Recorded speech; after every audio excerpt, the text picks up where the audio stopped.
बाल केंद्रित शिक्षा में पाठ्यक्रम का स्वरूप कैसा होना चाहिए, यानी कि पाठ्यक्रम जो निर्मित किया गया है या निर्माण किया जा रहा है या निर्माण किया जाएगा, तो वो किसको ध्यान में रख के किया जाएगा? पाठ्यक्रम जीवन उपयोगी हो, यानी कि केवल डिग्री प्राप्त करने के लिए शिक्षा नहीं दी जाती है बच्चों, बल्कि उसे समाज का सभ्य नागरिक बनाने के लिए, एक आदर्श पुरुष बनाने के लिए, समाज की बुराइयों को दूर कराने के लिए भी उसको शिक्षा दी जाती है कि वह शिक्षा उसके आगे कार्य काम आए और उसको समाज का सभ्य सुशिक्षित नागरिक बना सके, वह समाज के लायक बन सके और अपनी आवश्यकताओं की वह पूर्ति कर सके। तो पाठ्यक्रम ऐसा होना चाहिए जो बच्चों के लिए जीवन को उपयोगी बनाने के लिए हो, है ना, बच्चे के लिए उपयोगी हो और समाज के लिए उपयोगी हो और राष्ट्र के लिए भी उपयोगी हो।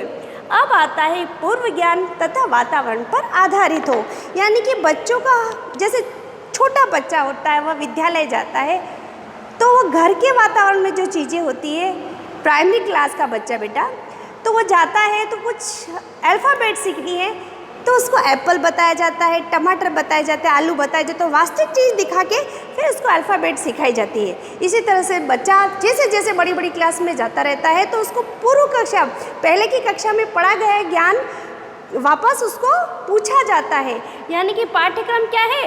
पूर्व ज्ञान पर आधारित होता है, तभी तो जाके पूर्व ज्ञान के आधार पर नए ज्ञान को सिखाना, यानी कि बच्चे को पूर्व ज्ञान कुछ भी नहीं है तो हम नया ज्ञान उनको नहीं सिखा सकते, इसलिए पाठ्यक्रम में पूर्व ज्ञान का होना ज़रूरी है।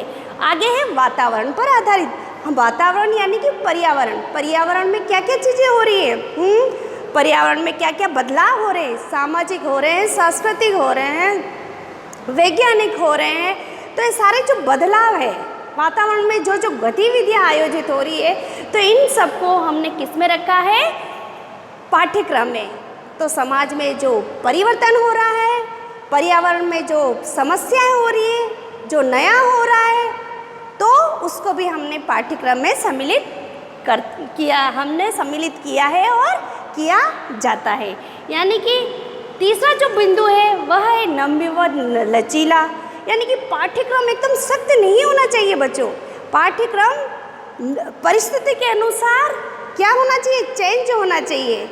जैसे वर्तमान में अभी कोरोना काल चल रहा है तो आगे आने वाले जो पाठ्यक्रम होगा तो ये जो कोरोना को कभी सोचा नहीं गया था, लेकिन ये क्या कारण है कि कोरोना इतना पनपा?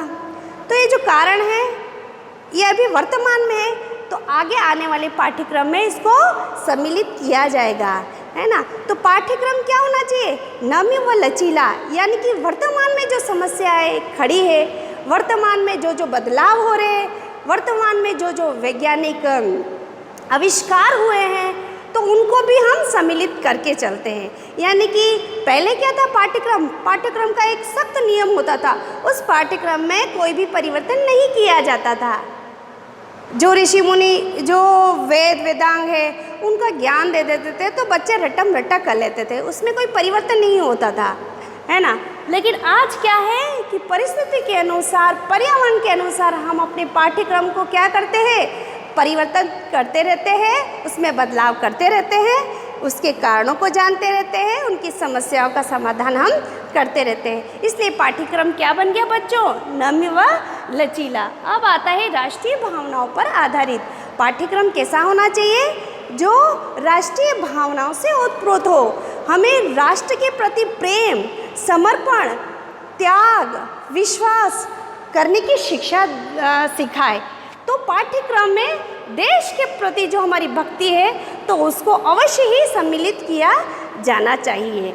तो पाठ्यक्रम में अगर राष्ट्रीय भावनाएं नहीं होगी तो हम एकता के सूत्र में कभी बंध नहीं सकेंगे और सब तेरा मेरा ही करते रहेंगे और हमारा देश क्या हो जाएगा? नष्ट हो जाएगा।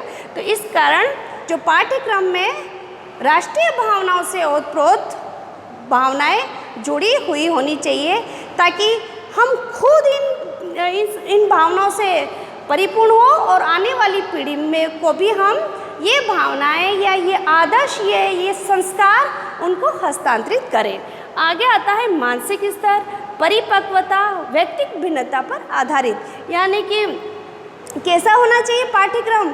बच्चों के मानसिक आयु को देख के, यानी कि 5th क्लास का बच्चा है उसको 9th क्लास का जो पाठ्यक्रम पढ़ाएंगे तो उन बच्चों की वह शक्ति नहीं है, वो मानसिक शक्ति नहीं है, वो मानसिक आयु नहीं है, या वह बुद्धि नहीं है कि वह बच्चा 5th क्लास का बच्चा 9th क्लास के जो पाठ्यक्रम है उसको ग्रहण कर सके।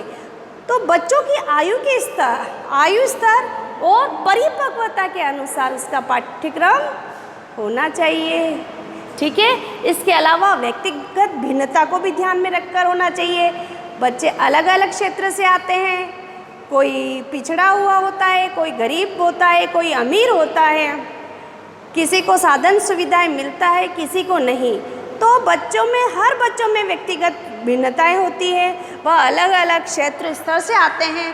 तो ये जो अलग अलग व्यक्तिगत भिन्नता है या स्तर है, तो उनको पाठ्यक्रम में अवश्य ही सम्मिलित किया जाना चाहिए ताकि सभी बच्चों का अधिगम हो सके। जो प्रतिभाशाली बच्चे हैं, समस्याग्रस्त बालक है, पिछड़े बालक है, मंदबुद्धि बालक है, तो इनके अनुसार पाठ्यक्रम होना चाहिए ताकि वह क्या हो सके, पाठ्यक्रम उनके जीवन को उपयोगी बना सके और बालक का सर्वांगीण विकास कर सके। ठीक है बच्चों, आज हम इस वीडियो में इतना ही पढ़ेंगे, कल वापस मिलते हैं, तब तक के लिए धन्यवाद।